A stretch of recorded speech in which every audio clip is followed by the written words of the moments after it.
कि पीछे से कुछ एक गाड़ी लगी, मैं उन भाइयों को भी कहता हूँ भाई गाड़ी पीछे क्या लगाते हो, वीडियो क्या बनाते हो? अगर तुम्हें गोली मारने का शौक है तो बताइए, अगर तुम्हें वैचारिक डिबेट का शौक है तो बताइए, तुम्हें जिस चीज का भी शौक है उसी का बताइए। आता है विनर्तन, करता है बात तुमसे आकर के, वो गोली की हो, वैचारिक हो, किताबों की हो, शास्त्रों की भी हो, तो उस पर भी बहस करने के लिए हम जैसे लोग तैयार हैं। तो गाड़ी पीछे लगती है, 2 जगह वीडियो बनाई जाती है, प्रशासन को सूचना दे दी कि भाई ये हुआ। अब क्योंकि मुझे पता है मैं कोई नेता तो नहीं हूं, कोई नेता होता तो सारा प्रशासन हिल चुका होता, नहीं। मुझे पता है हत्या भी हो सकती है, लेकिन वो लोग ये जान ले कि जिस दिन हम जैसे लोग मरेंगे ना, हमारे मरने बाद हम जैसे हजारों लाखों लोग खड़े होंगे इस माइक के लिए।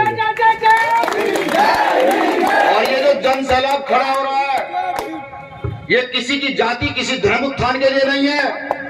कोई ये सोचता हो किसी जाति किसी धर्म उत्थान के लिए है, नहीं। ये भीम आर्मी का जन सैलाब इस देश के नव निर्माण के लिए है, इस देश के उन अधिकारों के लिए है, उन लोगों के लिए है जिनके अधिकार से, जिन लोगों को आज तक अधिकार से वंचित रखा गया, ये उनके लिए है जहां आज तक भी शिक्षा का प्रचार प्रसार नहीं हो पाया। ये भीम आर्मी इसलिए है कि कॉन्स्टिट्यूशन के सही अधिकार बताए जा सके। जब कॉन्स्टिट्यूशन के सही अधिकार पता होंगे तो किसी की औकात और हैसियत नहीं होगी, वो आप लोगों का शोषण कर जाएगी। पर्चा निकाला था डॉक्टर बाबा साहब अम्बेडकर ने कॉन्स्टिट्यूशन में, कॉन्स्टिट्यूशन के 21 का में अधिकार देकर कि भारत के प्रत्येक नागरिक को फ्री शिक्षा का अधिकार है इस देश के अंदर। हम नहीं जानते, हम बिल्कुल नहीं जानते। हम प्राइमरी स्कूल में जाकर टीचर से सवाल नहीं कर सकते, हम अपने एमपी से सवाल नहीं कर सकते कि हमारे स्कूल की बिल्डिंग खराब है, इसे ठीक करा दो। कौन है निकम्मा? ईमानदार से बता, हाथ उठा के बता, बहुत तालियां बजी थी।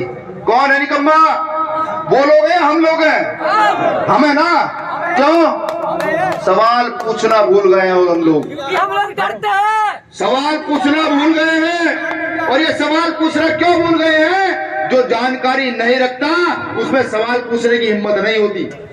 हम जैसे लोग रखते हैं जानकारी, बिल्कुल रखते हैं। आर्टिकल 19 आजादी देता है, अपनी बातों को अभिव्यक्ति की आजादी देता है कि कहीं गली चौक चौराहे पर खड़े होकर मैं कहीं पर भी बोलूं, ये मेरा कॉन्स्टिट्यूशन मुझे आजादी दे रहा है कि अगर कहीं गलत होता है तो मैं किसी भी चौराहे पर खड़े होकर के अपनी बातों को बुलंद कर बताना शुरू कर दूं।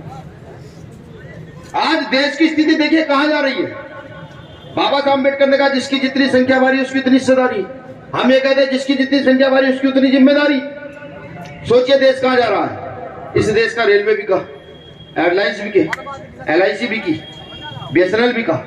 धीरे धीरे इस देश का व्यापारीकरण कर दिया गया और हम मौन। अगर किसी देश की वर्दी को बेच दिया जाए, गौर से सुनिएगा सब, विश्व के किसी भी देश की वर्दी को बेच दिया जाए जहां पर मानव जीवन है, तो उस देश का बर्बाद होना तय है। इस देश की वर्दी को बेच दिया गया।